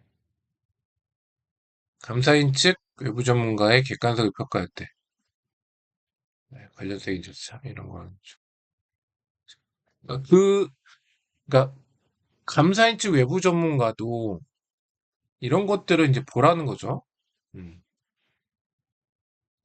그러니까 이런 게 결국 그 뭐예요? 감사인이 직접 수행했을 때 적격성과 독립성을 지켜야 되기 때문에 그 정도의 수준이 되는지를 보는 겁니다. 이거 보시면 될 것 같아요. 쭉 보시면 되겠습니다. 네, 요 정도는 감사인 측 전문가의 아, 결과를 봐서 이제 보라는 거죠. 야, 이게 너무 쓰레기야. 그러니까 결국 이제 조서를 만들어 온단 말이죠. 그러니까 활용한다는 거, 감사인 측면에서는 전문가를 활용한다는 건 조서를 만들어 오는 거예요. 이 조서를, 그러니까 자기가 회사가 건네온 여러 가지 복잡한 자료를 자기가 테스트해서 맞아, 틀려, 이걸 이제 가져오는 거거든요. 그러면 내가 그 조서를 쓸 수 있는 거냐를 보았는데, 쓰레기야. 쓰레기라고 하는 거는 발견한 사항이나 결론이 관련성과 합리성, 다른 감사 증거 이건. 그러니까 뭔가 자료가, 그러니까 만들어 온 그 감사 조서가 내가 알고 있는 정보와 안 맞아. 그리고 내가 알고 있는 지가 좀 안 맞아. 그럼 쓰레기가 될 수 있다는 거죠. 그러니까 그런 정도는 한번 쭉 봐라라는 겁니다. 그러니까 기본적으로 회사가 채택한 어, 전문가는 기본적으로 회사와 독립적이고 객관적인 그런 상태, 적격성 있는 상태에서 했는지를 기본적으로 봐야 되고, 그 정보를 가지고 왔으면 그 전문가를 쓰면 그 전문가가 가져온 것들이 기본적으로 쓰레기 조서를 가져왔는지도 한번 봐야 된다는 거죠. 물론 내가 직접 감사를 하면 그 전문가가 해야 되는 일들을 했어야겠죠. 각종 데이터의 원천이라든지 그 가정의 적합성 그리고 계산의 정확성 이런 것들 다 내가 봐야 되는데 내가 할 수가 없어. 그러니까 이제 시키는 거고 그 조서가 이제 어느 정도 수준인지는 봐야 된다. 그래서 그럼 이제 그 전문가를 썼잖아요. 그럼 전문가를 썼을 때 감사 보고서에 언급할 수 있느냐? 언급할 수 없는 거죠. 왜냐하면 오로지 감사 의견은 감사인의 판단이에요. 그러니까 전문가를 활용해서 썼어도 그게 제가 그랬어라고 제 전문가를 블레임할 수 없는 거예요. 내가 아까도 얘기했지만 조서를 갖고 왔을 때 그 조서가 쓰레기인지 아닌지를 봐야 된다는 거죠. 그러니까 내가 책임지는 거예요, 결국. 근데 뭔가 잘못했으면 전문가 제가 잘못해서 쟤도 전문가예요. 막 이럴 수는 없다는 거예요.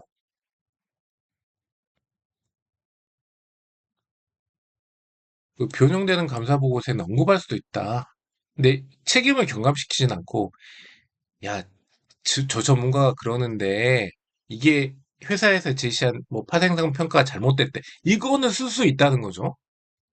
이거는 언급할 수 있다. 왜냐하면 내가 감사 보고서를 변형한 그 감사 결론을 서포트하는데 이 전문가의 내용이 더 이렇게 좀 힘을 실어줄 수 있다는 거죠. 그런 경우에 쓸 수 있지만 그렇다고 하더라도 내 책임을 경감시키진 않아요. 모든 책임은 오로지 내 책임입니다. 감사의 책임입니다.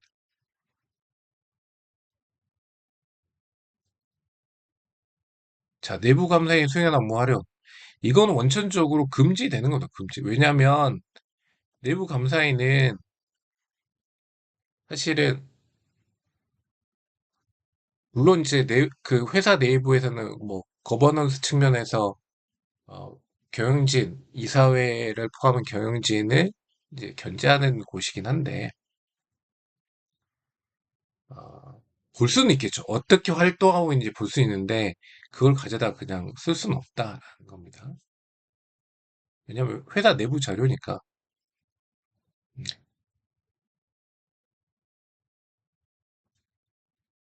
근데 요거는 이제 가능하다는 거죠. 내부 감사가 잘 돼 있어. 그러니까 모니터링이 잘 되는 거죠. 내부 통제가 잘 돼 있다는 겁니다. 그럼 어때요? 내부 통제가 잘 됐다는 그런 감사 증거를 조서하는 거죠. 내부 통제가 잘 되고 있는 걸 증거화하는 겁니다. 그냥 갖다 쓰는 게 아니고 그걸 잘했다는 걸 내가 재수행해보고 잘했어. 그러면 내부 통제 테스트에 증거량을 만들고 뭐 실증조차 줄일 수 있겠죠. 그런 것들은 이제 가능합니다. 내부 감사를 한 걸 가지고 그냥 가져다가 내 조서에 넣을 수는 없다는 거죠.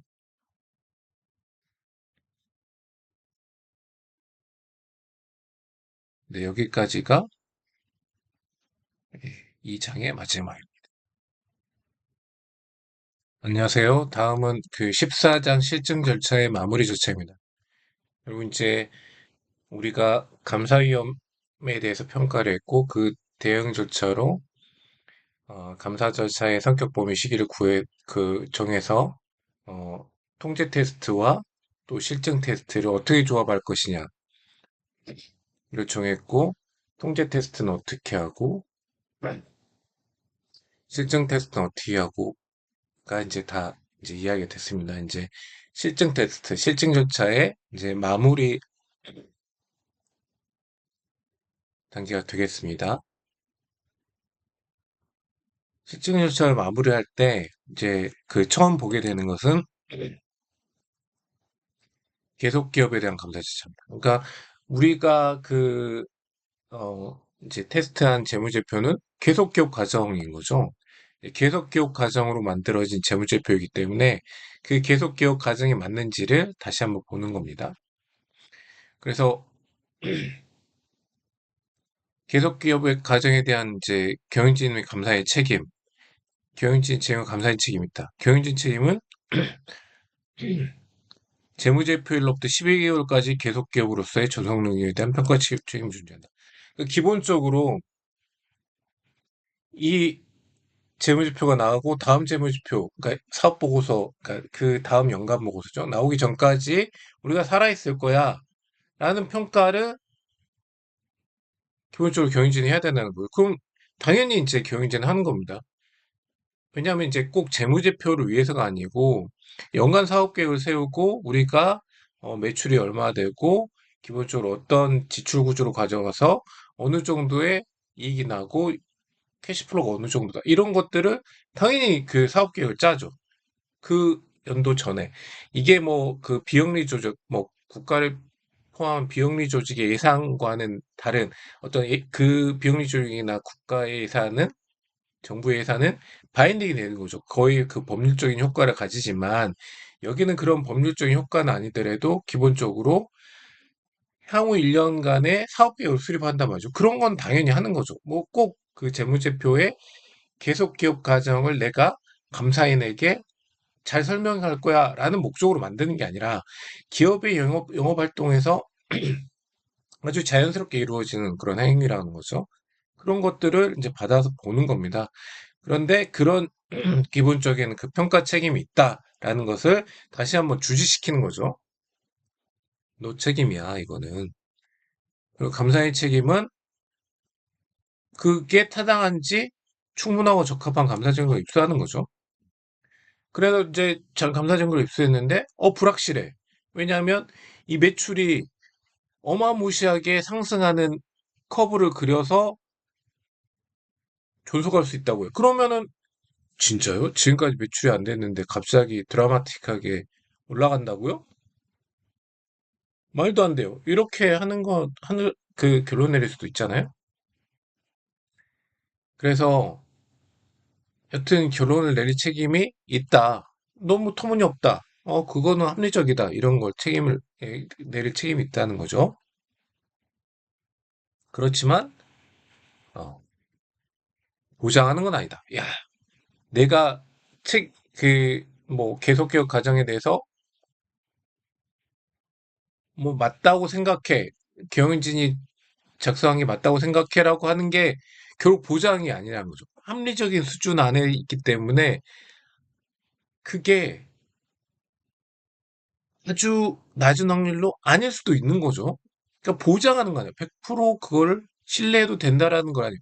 그러니까 1년 동안 이 기업이 꼭 살아남을 수 있다는 걸 보장하는 건 아니에요. 다르다는 거죠. 우리는 합리적인 확신을 이야기할 뿐이고, 그거는 내가 활용 가능한 모든 정보를 다 종합해서 평가한 결과 그런 결론에 이르렀다라는 것을 문서하고 그걸 바탕으로 이제 그 감사를 내는 거죠. 보장하는 것과 다릅니다.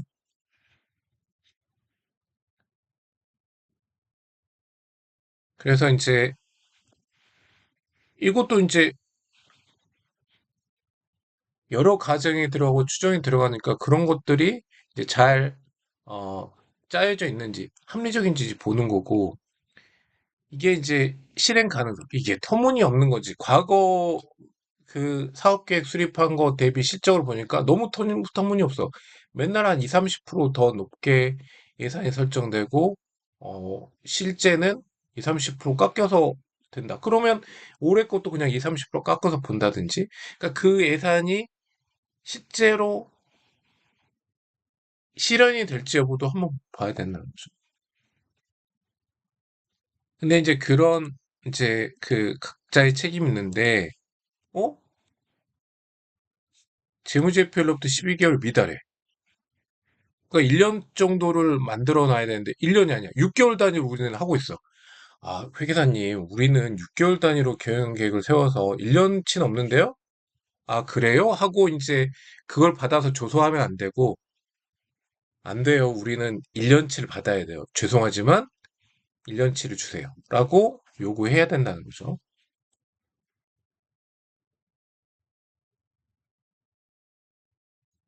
그리고 교육진이 평가한 기간 후의 기간의 평가.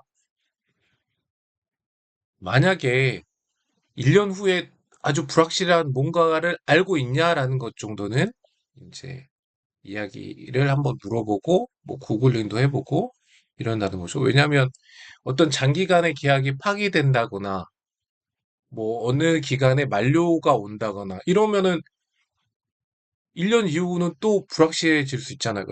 그러니까 책임은 1년이지만 좀 물어볼 수는 있다. 음, 물어볼 수는 있다라는 거죠.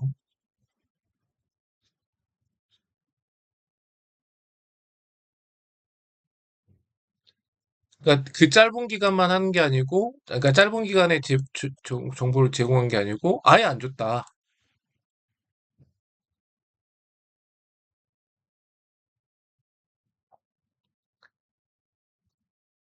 그러니까 경영진이 아직 예비 평가를 수행하지 않은 경우 감사인은 왜 그러냐 물어봐야죠. 왜 안 하는 거야? 아니 지금 뭐 너무 뭐 지금 관세 협상이나 뭐 탄핵 정국이나 이런 것들이 너무 믹스돼 가지고 우리가 경영계획을 세울 수 없어요. 뭐 이렇게 답을 할 수도 있는 거고. 그러니까 그게 타당한 건지를 한번 또 봐야 되는 거죠. 그러니까 항상 감사 기준서에 하라고 돼 있는데 못했어. 그러면 항상 이제 대체적인 절차를 봐야 되는 거죠. 물어보고 왜 안 했어? 그게 이제 타당한지 보는 거고, 그럼 대체적인 상황이 이제 되는 거고. 그러면 뭔가 전속 능력에 그 영향을 미치는 중요한 어떤 사건이 있는 건지, 상황이 있는 거지, 이런 것들을 이제 물어보고, 그런 것들을 이제 확인해 보는 거죠.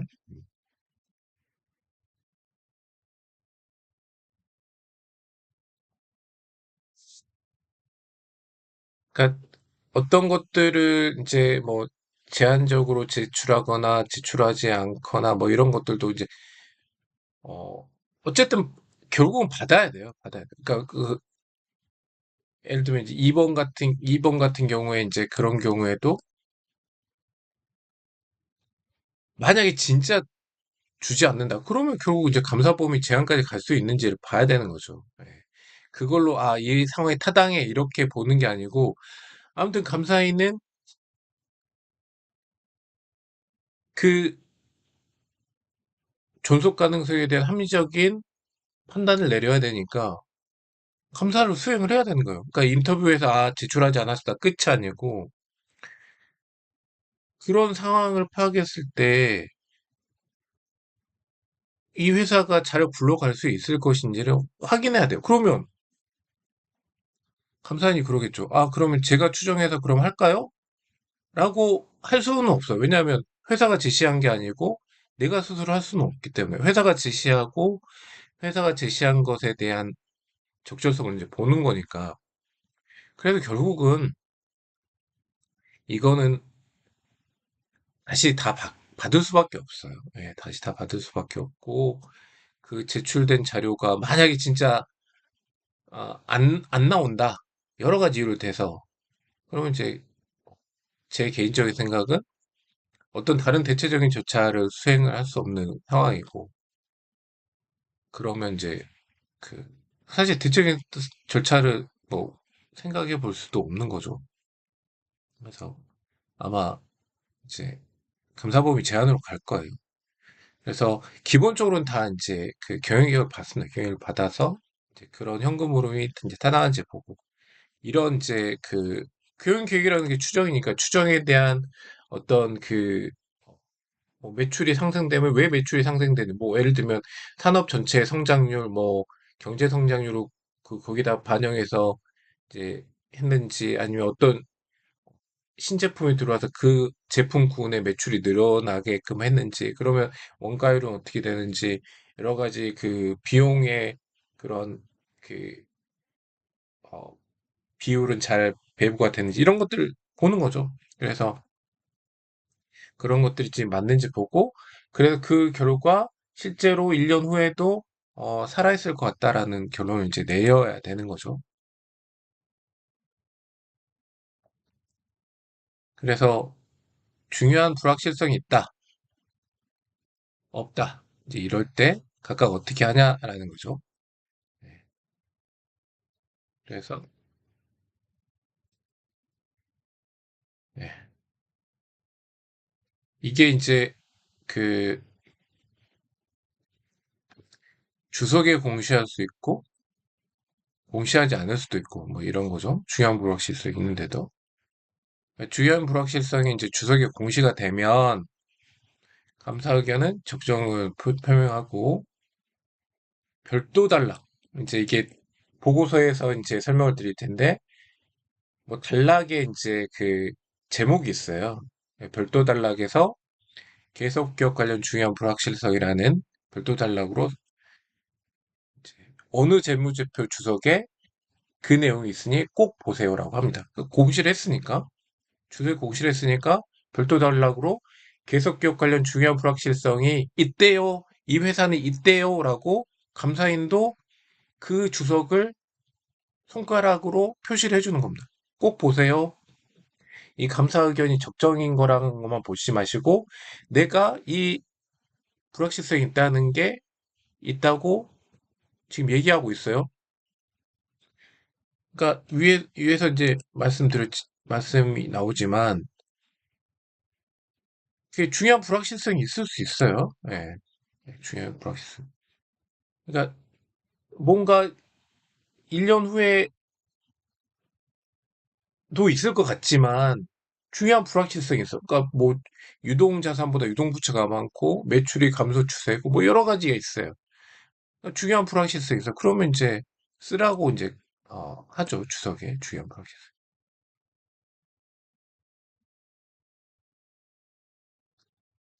주석에도 공시하지 않는다. 그럼 이제 그 의견을 변형해야겠죠. 한정이나 부족죠. 그리고 정말 중요해. 아무리 주석에 공시를 했다고 하더라도 이 주석 공시가 여러 가지 불확실성이 있어요. 그러니까 이것도 만족시켜야 돼, 저것도 만족시켜야 돼. 그러니까 예를 들면 이 우리가 가지고 있는 공장을 매각하고 1년 내에 매각해야 되고 그 매각 대금이 1년 안에 들어와야 되고 1년 안에 들어와서 이 차입금을 그 갚아야 되고 다른 차입금은 또 만기가 연장돼야 되고 여러 가지 불확실성이 있는 스케줄을 제시했단 말이죠. 1년간의 스케줄을. 너무나 불확실성이 중요한 게 많아. 그 공장이 1년 안에 다 처분될 거야? 그 금융기관 말고 또 다른 금융기관은 다 만기를 연장해 줄 거야? 여러 가지 불확실성이 있단 말이죠. 그래서 별도 단락으로 그러한 중요한 불확실성에서 라고 하기는 내가 너무 부담스러워. 여러 가지 그 조건들이 너무나 많고 중요해. 그러면 의견을 낼 수가 없죠. 자신이 없는 거죠. 그거는 의견 표명을 거절하는 것도 맞다.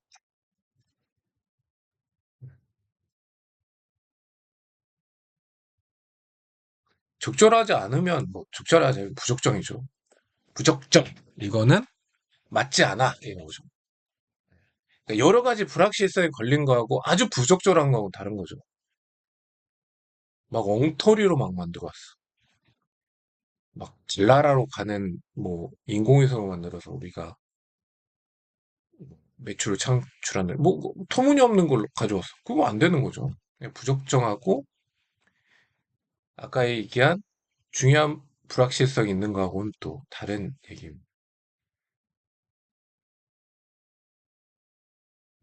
아까 이야기한 이런 부분, 이거는 이제 의견을 변형시키는 걸 고려해야 된다.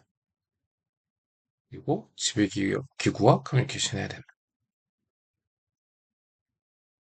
그러니까 물어보라는 거죠. 너는 알고 있는 건 없니? 왜냐하면 지배기구라는 곳이 어쨌든 경영진을 이제 견제하는 기구고 뭔가를 알 수 있으니까 물어보라는 겁니다. 자, 계속기업 관련 감사보고서 A씨 이거 한번 보세요. 한정 의견, 뭐, 이거는 이제 감사보고 형태에 대해서도 또 이야기할 거니까 그때 더 자세히 보겠습니다. 부족적 의견, 네, 이거, 뭐 쭉 읽어보면 됩니다. 네. 자, 후속 사건.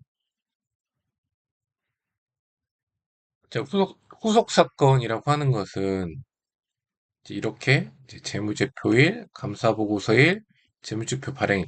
이제 재무제표 발행일은 공시래요, 공시. 그러니까 재무제표를 만들어서 회사에 감사를 받고 그 감사 보고서 및 이제 그 결과를 공시하겠죠. 그 공시일입니다. 그러니까 그런 사항을 이제 타임 시리즈로 쪼개보면 1, 2, 3이 있다는 거예요. 그럼 기본적으로 이 1 사이에 있는 거는 당연히 회사가 봐야죠. 그러니까 이 재무제표일 이전에 내용을 회계 재무정보로 감사하고 있지만 이 이후의 사건을 보면 이게 명확해지는 게 있어요. 예를 들면 매출 채권에 대한 대손 충당금 설정. 잘 모르겠어. 아리까리해. 근데 여기 이때 파산이 됐어. 그거 너무나 명확한 사실이 나온 거죠. 파산해서 돈을 못 받아. 그러면 이제 100% 싸는 거죠.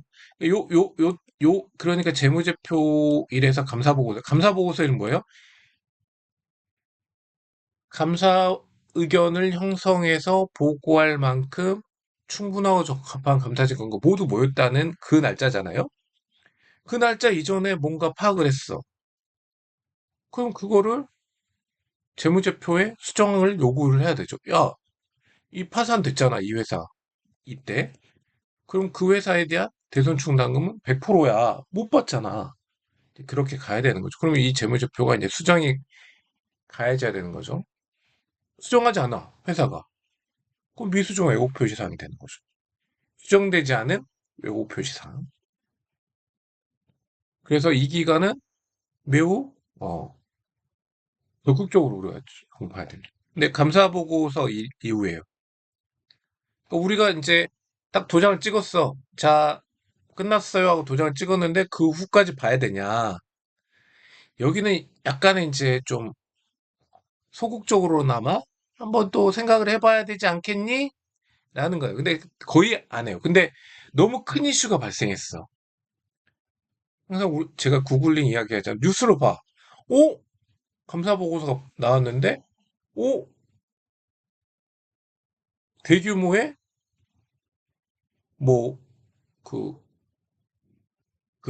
채권 있는 회사가 부도가 났어. 부도가 됐어. 감사 보고가 다 됐는데도. 그 금액이 엄청나게 영향을 미쳐. 그러니까 예를 들면 뭐 홈플러스가 지금 뭐 화해 신청하고 막 그런 것들. 그러니까 화해 신청을 했기 때문에 채무 재조정하고 상거래 채권하고 또 다르게 되기 때문에 그 영향이 막 엄청나진 않겠지만 아무튼 그 급으로 영향을 미치고 우리가 그 회사에 채권이 많아. 오? 그러면 대손 충당금 엄청 쌓아야 되는데? 라고 할 수 있잖아요. 그러니까 이거는 소극적이지만 어떻게 이제 정보를 파악하다 보면 나오는 것들은 고민을 해야 된다는 거죠. 뭘 고민해요? 감사 보고서를 재발행해야 되는 건지 이걸 이제 고민을 해야 되는 겁니다. 감사 보고서 재발행한다는 거는 회사가 재무제표를 다시 만들어야 된다는 상황이에요. 음.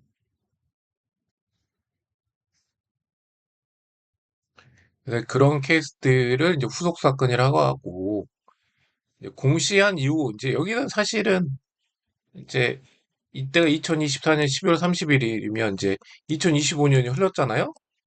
발행이 됐어. 그 이후에는 사실은 다시 발행하는 게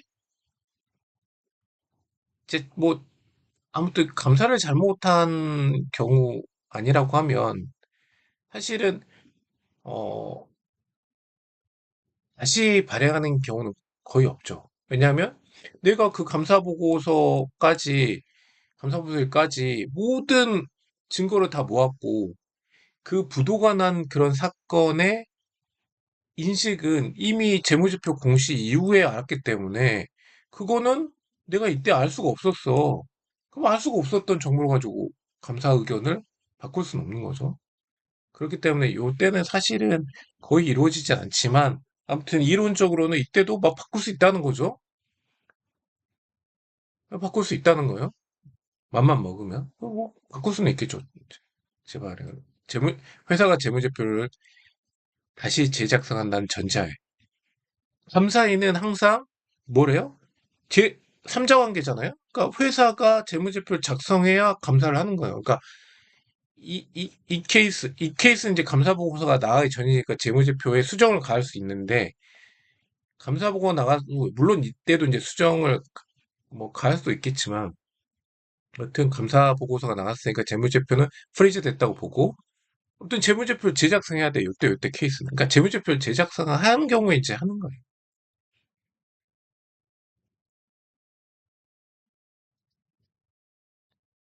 그래서 이제 재무제표과 감사보고서 사이 그러니까 2024년 12월 31일을 기준으로 감사를 하는데 2025년 3월 며칠 감사보고서 나오기 전에 있던 사항은 적절하게 이제 반영을 해야 되는 겁니다. 당연히 반영을 해야죠. 수정이 될 수 있는 거니까. 반영하지 않아. 그러면 한정이나 부족정. 이거는 그냥, 그냥 재무제표에 반영이 돼야 되는 겁니다.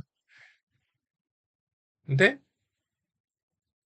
감사보고서 이유. 그러니까 감사보고서 발행을 했어. 근데 재무제표 공시 전에 감사인이 알았어. 어떤 감사조차 수행할 의무가 없죠.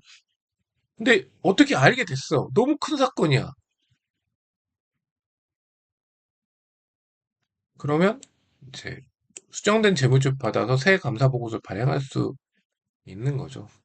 이중 감사 보고서 일자 이거는 사실 뭐 이론적으로 가능한데 뭐 이거는 무시하셔도 됩니다. 이거는 뭐 사실 뭐 이거는 여기까지 정보는 이때 감사가 끝났고 여기서부터 여기의 정보는 이때 감사됐고 한데 그런 경우는 거의 없어요. 그러니까 뭐 실제는 없다고 봐야죠. 그러니까 요거는 무시하고 여튼 감사보고서를 재발행한다 이렇게 이야기했습니다. 그 전제는 재무제표를 다시 그 대손 충당금을 반영한 재무제표를 다시 제공을 받아야죠. 그래서 이렇게 한다. 리데이트 감사보고서를 다시 찍는 거죠. 예. 이 두 케이스는 뭐 이론적으로는 가능해. 이론적으로. 이거는 뭐 읽어보면 돼요. 그러니까 이중 감사 보고서 일자는 아 전에 이 감사 보고서는요 여기까지 감사했고요. 요거는 여기까지 감사해요.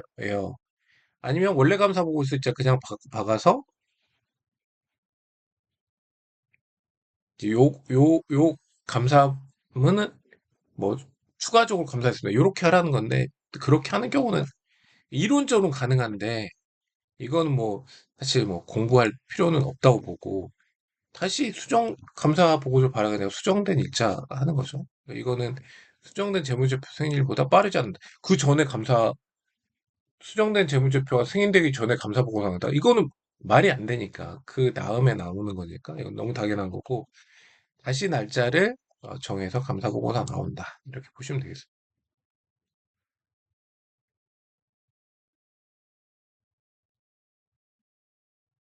교육진이 수정을 하지 않으면 어떻게 되느냐? 이렇게 할 수도 있다는 거죠. 그러니까 감사 보고서가 이슈가 되고 그걸 알았어. 그러면 감사 보고서 재발행해야 돼. 그래서 회사에 연락을 해서 재무제표 수정해야겠는데요 했는데 못 하겠는데요? 그러면 감사 보고서 재발행을 고민해야 된다는 거죠. 내가 알아. 저건 못 받는다는 거는. 그럼 재무제표 수정이 돼야 되고 손실 처리돼야 돼. 참을 수 없어. 그 금액이 중요하니까. 그러면은 안 바꿔? 내가 재무제표를 바꿀 수는 없으니까. 재무제표는 회사가 작성할 책임이 있으니까. 그럼 나는 할 수 있는 게 뭐예요? 의견을 바꾸는 거죠.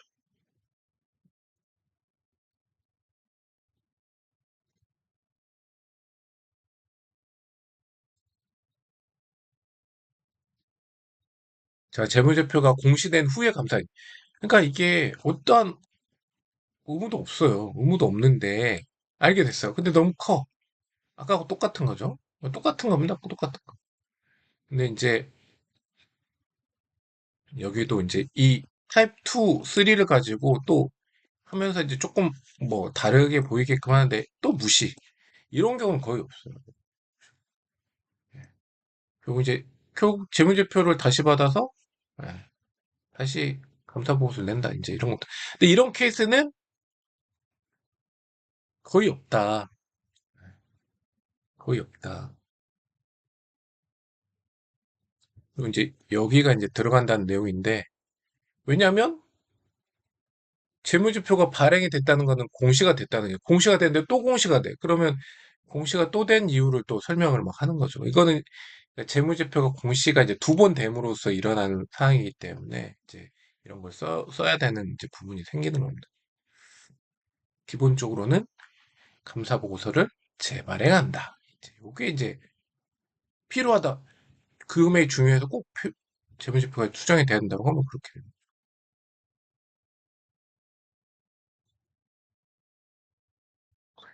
요거는 이제 뭐 수정하라고 하는데 공시하기 전이 아니고 공시를 했으니까 요거는 이제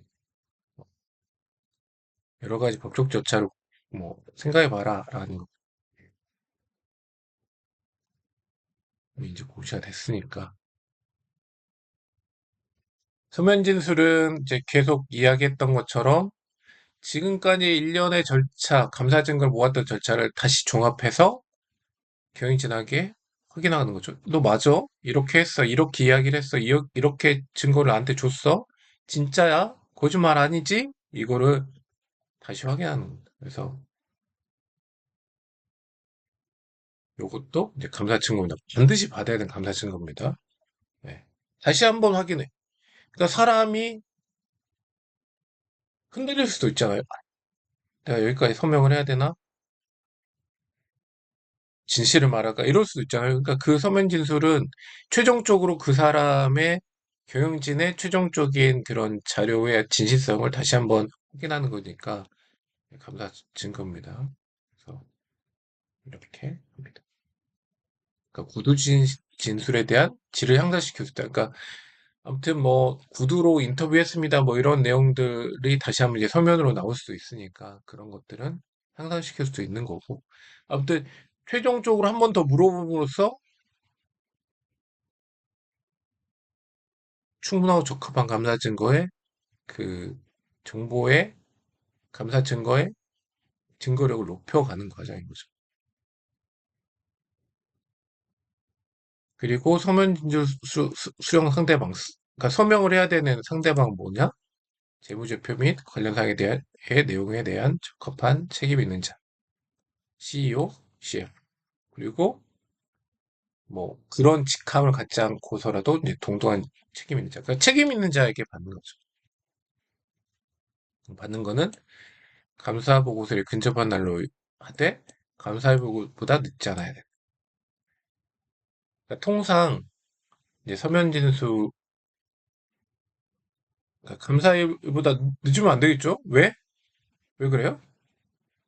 감사 증거니까. 감사 증거 다 모여야 되는데 감사 보고서 이전에 다 모여야 되는데 이거보다 늦어. 말이 안 되는 거죠.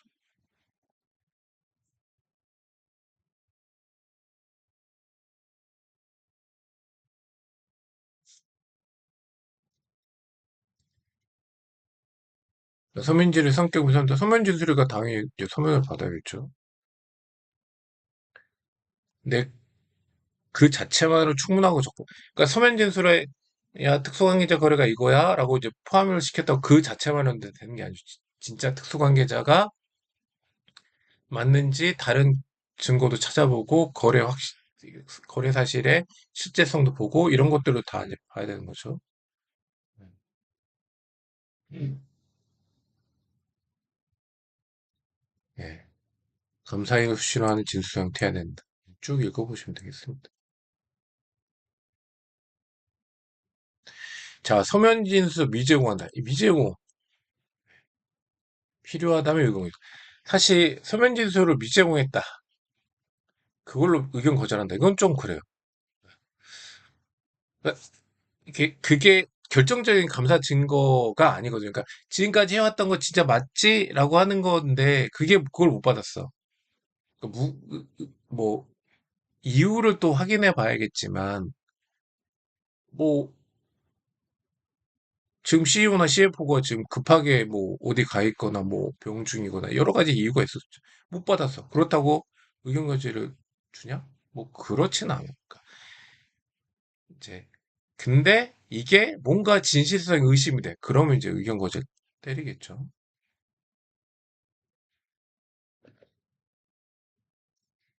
자, 다음은 이제 최종적으로 이게 이제 중요합니다. 미수정의 목표 시상을 재무제표 전체의 중요성과 비교해서 감사 의견을 형성하는 마지막 절차예요. 그렇기 때문에 요거를 정확히 이제 파악을 해서 이제 감사 의견 형성에 이제 결정을 해야 됩니다. 종합 사례예요. 자, 서울 주식회사 감사를 담당하고 있는 현장 책임회계사는 감사 현장 마무리 단계에서 다음과 같이 외국표 이상을 발견했어.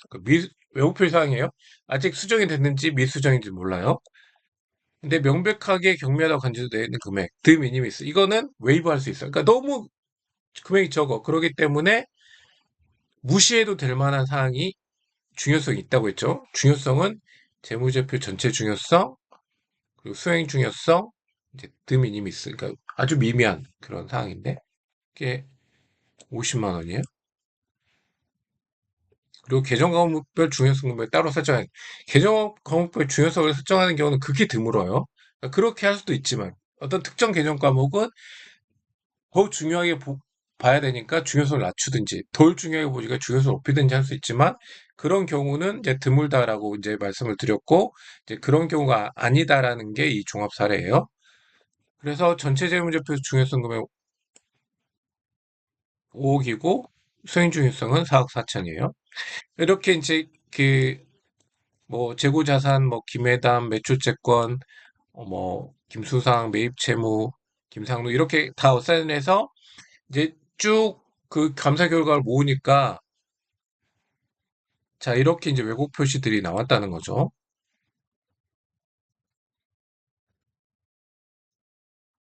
자 식별된 왜곡 표시를 이제 모으는 거죠. 모으는데 왜곡 표시도 종류가 있다. 이제 사실 왜곡 표시 이거는 뭐 그 금액이 실제로 왜곡이야. 그 에러라는 거죠. 그리고 판단적 왜곡 표시, 그러니까 추정이치예요. 그러니까 내가 대손 충당을 추정하는 것과 그 회사가 추정한 충당금이 다를 수 있죠. 이런 판단적 왜곡 표시가 있고 투영된 왜곡 표시. 이거는 샘플링을 해서 이제 보낸 그런 것에 오류가 있다. 그러면 오류를 그것만 아니고 그 금액을 그 표본을 추출한 그 금액적 그 모집단에서 또 얼마의 오류가 있을지를 추정을 해내야 되죠. 그 프로젝션인데 그런 왜곡 표시들이 있다. 그게 이제 요겁니다. 이제 외부조에서 발송한 결과 과대 예상된 게 있었어. 그럼 그거는 이제 사실 왜곡 표시인데 이제 그 금액을 판단으로 다 발송했을 경우는 어떻게 되냐? 프로젝션 하는 거죠. 쫙 넓혀보는 겁니다. 모집단으로. 그 금액은 이제 투영된 왜곡 표시고 이제 대손 충당금 판단이다. 이 차이는 뭐 이해를 하시면 될 것 같고. 그래서 이제 왜곡 표시를 쭉 보면 이렇게 쭉 돼 있다. 그래서 그대로 두지 않죠. 자, 수정하세요라고 합니다. 왜냐하면 감사에는 왜곡 표시가 없는 재무제표를 내가 발견한 왜곡 표시가 없는 재무제표를 공시하고 싶어요. 왜냐? 그거 말고도 또 있을 테니까. 그러면 미발견 왜곡 표시 사항에 발견됐을 때 내가 처할 그런 중요성의 버퍼를 계속 채워놓기 위해서 다 고치도록 하는 게 일반적이에요. 다 고치라고 하죠. 자, 수정 공고했어. 요거는 드 미니미스. 그러니까 이건 웨이브해도 돼. 이거 중요하잖아. 이거 가지고 경쟁하고 싸울 필요가 없어. 이거는 50만 원. 아주 미미한 중요성 이하의 금액이니까 이건 고치든 말든 상관없는 거예요. 그러니까 이야기도 안 해. 그러니까 그 이상의 거는 이제 이야기를 하는 거죠. 고치세요. 그런데 경영진이 고치지 않아. 이렇게. 왜 고치지 않아요? 대부분 이런 거예요. 그러니까 회사는 일반적으로 어떤 그 수정 수치를 공시를 해요. 아, 우리가 24년 결산했더니 뭐 매출액이 얼마고 뭐 영업이익이 얼마고 당기순이익이 얼마 하는데 대부분 숫자를 보면 앞에 큰 숫자들을 이제 공시를 하는데 그 숫자가 바뀌는 건 싫어요. 그러면 그 숫자가 바뀌지 않도록 이 정도만 반영을 하죠. 이렇게 할 수가 있다는 거죠. 그래서 이 정도만 반영을 이 정도는 반영을 하고 이 정도는 반영을 하지 맙시다라고 이제 회사가 이야기해요. 그러면 아, 그래 반영하지 않아? 그럼 의견 거절이야. 이렇게 안 간다는 거죠. 그럼 이 반영하지 않은 금액이 내 재무제표의 중요성 금액과 이제 어, 도울질을 해본다는 거죠. 미수정 왜곡 표시. 이게 미수정이죠. 내가 왜곡 표시를 발견했고 수정하도록 요구를 했는데 수정하지 않아. 미수정이죠.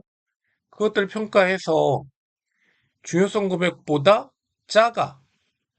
중요성 금액이 지금 아까 얼마였죠? 제가 기억이 안 나네. 중요성 금액 얼마예요? 아, 밑에 나오는 게 아니고 5억이죠. 그러니까 5억이고 수익 중요성 사악산 이건 이제 그 트릭인 거죠. 중요성 금액 5억이에요. 그럼 5억보다 이제 작으니까 이제 의견을 변형하지는 않는 거죠. 그러니까 수행 중요성은 각자의 개정 과목 담당자가 수행할 때 사용하는 중요성 결국 의견을 형성할 때는 이제 재무제표 전체의 중요성이기 때문에 이제 그 금액을 기준으로 판단하는 겁니다. 자, 그러면 적정 이렇게 나가는 거죠.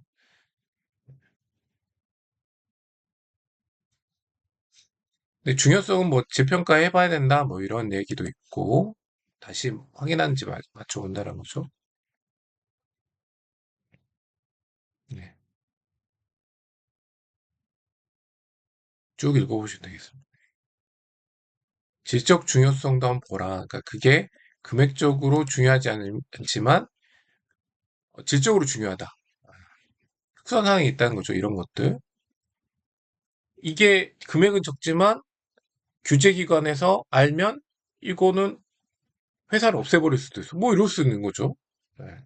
부채 약정이 예를 들면 뭐 영업이익이 안 날 때 부채 계약을 그 기한이익 상실한다. 그러니까 기한까지 가져갈 수 없는 거예요. 그러니까 조기에 회수시켜버릴 수 있는 거죠. 그런 약정이 있어.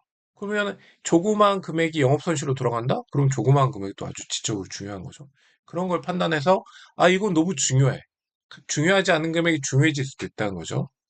그러면 그거를 수정하지 않으면 의견을 변형해야 되는 이제 그런 분도 생깁니다. 그래서 요게 이제 케이스인 거죠. 케이스별로 이제 온 거죠. 자, 아까 얘기했죠? 네. 전체 중요성 금액이 5억이기 때문에 적정 의견.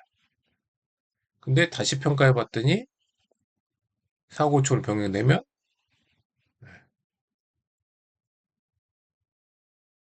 주요수금이 낮아졌잖아요? 그러면 감사계획이 수정돼야 되는지 볼 필요가 있어요. 샘플 개수가 사고초로 낮아졌을 때 맞아? 아니면 추가적인 감사 증거 수집해야 돼? 다시 보내야 돼? 뭐 이런 거죠. 이런 경우는 이제 극히 좀 드문데 중요성 금액이 변경된 경우 그럴 수 있겠죠. 왜냐하면 처음에 중요성 금액을 세웠을 때는 수정 전 금액을 했는데 수정이 많이 됐어. 중요성이 낮아질 수가 있겠죠. 매출액 기준인데 매출액이 뭐 본인 대리인을 판단해 봤더니 한 10억이 쑥 빠져. 수수료로 바꿔야 돼. 그러면 이제 쑥 빠지면 중요성이 확 떨어져. 그러면 전체적으로 내가 그 감사 샘플링 했던 거 이런 것들을 봤을 때 제대로 된 거야를 다시 봐야 되는 거죠. 요거 지적 중요성, 수행 중요성을 왜 4억으로 줄어들었다. 이런 것들 다시 봐야 된다 이거죠. 이거는 매출 채권 외국 표시가 올해 신규로 발생한 거래시 발생했어. 그러니까 가상의 거래처를 만들었을 수 있다는 거죠. 그러면 동일한 패턴의 신규 거래처는 다 봐야 된다. 그러니까 다시 빠꾸. 자, 다시 해. 이렇게 될 수 있다는 거죠. 그러니까 케이스별로 생각을 해보시면 될 것 같습니다. 지배기구와 커뮤니케이션. 이거는 해야 되는 거죠. 네. 왜냐면 고치지 않았어. 너 진짜도 고치지 않았, 내가 고치라고 했어? 이거를 해야 되는 겁니다. 네, 여기까지 이 장을 마치겠습니다.